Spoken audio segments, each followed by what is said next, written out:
আসসালামু আলাইকুম প্রিয় সৌদি প্রবাসীরা, আপনাদের জন্য রিয়াদ দূতাবাস থেকে দুইটি সুখবর দেওয়া হয়েছে। দুইটি শহরের প্রবাসীরা স্পেশাল এক্সিট সহকারে পাবেন আরও বেশ কয়েকটি সেবা। এরকম একটা সময়সূচি কিন্তু তারা ঘোষণা করেছেন। যারা আল খারস অথবা আল খারসের আশেপাশে প্রবাসী আছেন, আপনাদেরকে সেবা দেওয়ার জন্য দূতাবাস থেকে একটি বিশেষ টিম এই ডিসেম্বর মাসের 13 তারিখ এবং 14 তারিখ রোজ শুক্রবার ও শনিবার সকাল 8টা থেকে বিকাল 4টা পর্যন্ত আপনাদের এলাকায় আসবেন আপনাদেরকে বিশেষ সেবাগুলো দেওয়ার জন্য।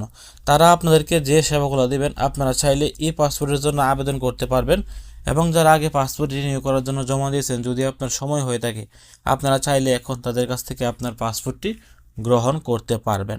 আপনি চাইলে একটি প্রবাসী কল্যাণ কার্ড করতে পারবেন এবং সোনালী ব্যাংকের অ্যাকাউন্ট সহকারে যে কোনো সেবা আপনারা বিশেষ টিম থেকে পেতে যাচ্ছেন। অনেকেরই ইকামা এক্সপায়ার, তারা স্পেশাল এক্সিট অথবা আউটপোস্টের জন্য কিন্তু আবেদন করে থাকেন। তাদের জন্য কিন্তু এই বিশেষ সফরটি অনেক গুরুত্বপূর্ণ হয়ে ওঠে। তো আল খরচের যারা আছেন, আপনারা এই ডিসেম্বর মাসের 13 তারিখ ও 14 তারিখে রেডি থাকবেন। আপনাদের এলাকায় কিন্তু আসতে যাচ্ছে। তারা যে জায়গার মধ্যে অফিস করবেন সেই জায়গাটি হচ্ছে ইস্তারাহা রামেজ আল আবজা এক্সিট 5 আল খারস মেইন রোড, আফসা জুমার মসজিদের নিকটবর্তী এবং বাংলাদেশ হোটেলের সাথে।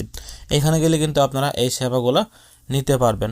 এবং তারা আরও একটি শহরের সময়সূচি ঘোষণা করেছেন, সেটা হচ্ছে যারা দাম্মামে প্রবাসীরা আছেন, আপনারা চাইলে এই ডিসেম্বরের 6 তারিখ এবং 7 তারিখ শুক্রবার ও শনিবার সকাল 8টা থেকে বিকাল 4টা পর্যন্ত স্থান ইস্তারাহা আল আসিমা ইস্তারাহা ইয়ামাহার পাশে পয়সালিয়া দাম্মাম, এখানে গেলে কিন্তু আপনারাও এই সেবাগুলো নিতে পারবেন। যদি আপনি এই দুইটি শহরের প্রবাসী নাও হয়ে থাকেন, তবুও আপনি এই দুইটি শহরের প্রবাসীদের স্বার্থের জন্য ভিডিওটি শেয়ার করে তাদেরকে জানিয়ে দেওয়ার চেষ্টা করবেন। ভালো থাকুন, সুস্থ থাকুন, দূর প্রবাসের সঙ্গে থাকুন। আসসালামু আলাইকুম।